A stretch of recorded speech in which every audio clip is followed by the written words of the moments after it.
EC সচিবালয়ে চলে যেতে চাই, সেখানে ব্রিফ চলছে, যাচ্ছে সেখানে। সুলতান আহমেদ খান জাতীয় পার্টি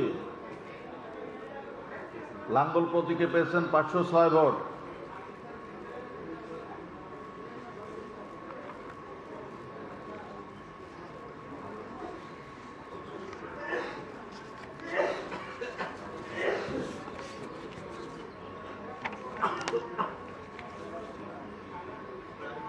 ফরিদপুর 2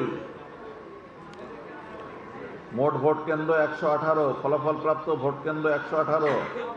জনাব আকরামুজ্জামান ইনসানিয়াত বিপ্লব বাংলাদেশ আপেল প্রতীকে পেয়েছেন 617 ভোট। জনাব ফারুক ফকির গণ অধিকার পরিষদ ট্যাগ প্রতীকে পেয়েছেন 675 ভোট। জনাব মোহাম্মদ আকরাম আলী বাংলাদেশ খেলাফত মজলিস রিক্সা প্রতীকে পেয়েছেন 89,305 ভোট। জনাব মোহাম্মদ নাজমুল হাসান বাংলাদেশ কংগ্রেস ডাব প্রতীকে পেয়েছেন 257 ভোট। জনাব শামা ওবায়দ ইসলাম বাংলাদেশ জাতীয়তাবাদী দল ধানের শীষ প্রতীকে পেয়েছেন 1,21,694 ভোট। জনাব শাহ মোহাম্মদ জামাল উদ্দিন ইসলামী আন্দোলন বাংলাদেশ হাতপাখা প্রতীকে পেয়েছেন 2368 ভোট।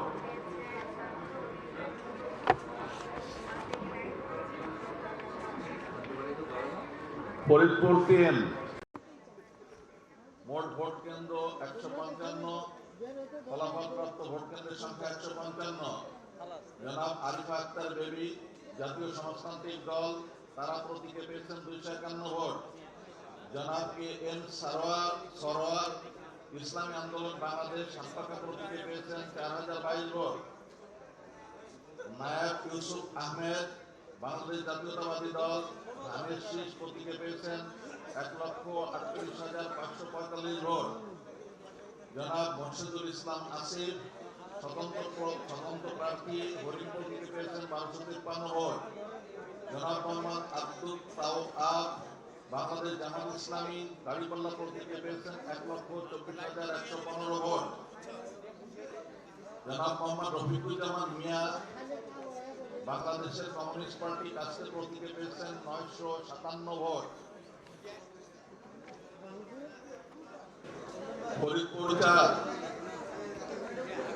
মোট ভোট কেন্দ্র 190, ফলাফল প্রাপ্ত ভোট কেন্দ্র সংখ্যা 190। জনাব আতাউর রহমান বাংলাদেশ কমিউনিস্ট পার্টি কাছের প্রতীকে 714 ভোট।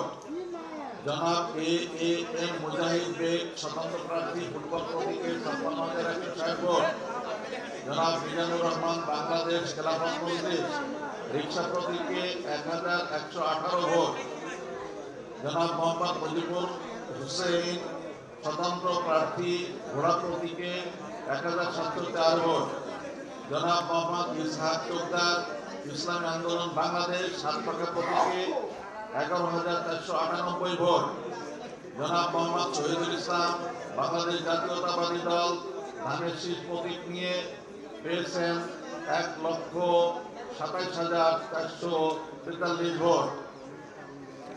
জনাব মোহাম্মদ সরোয়ার হোসেন বাংলাদেশ জামাত ইসলামী দাড়িপাল্লা প্রতীক নিয়ে পেয়েছেন 75,805 ভোট।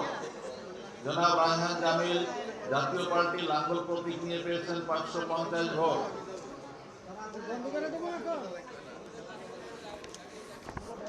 বন্ধ করি।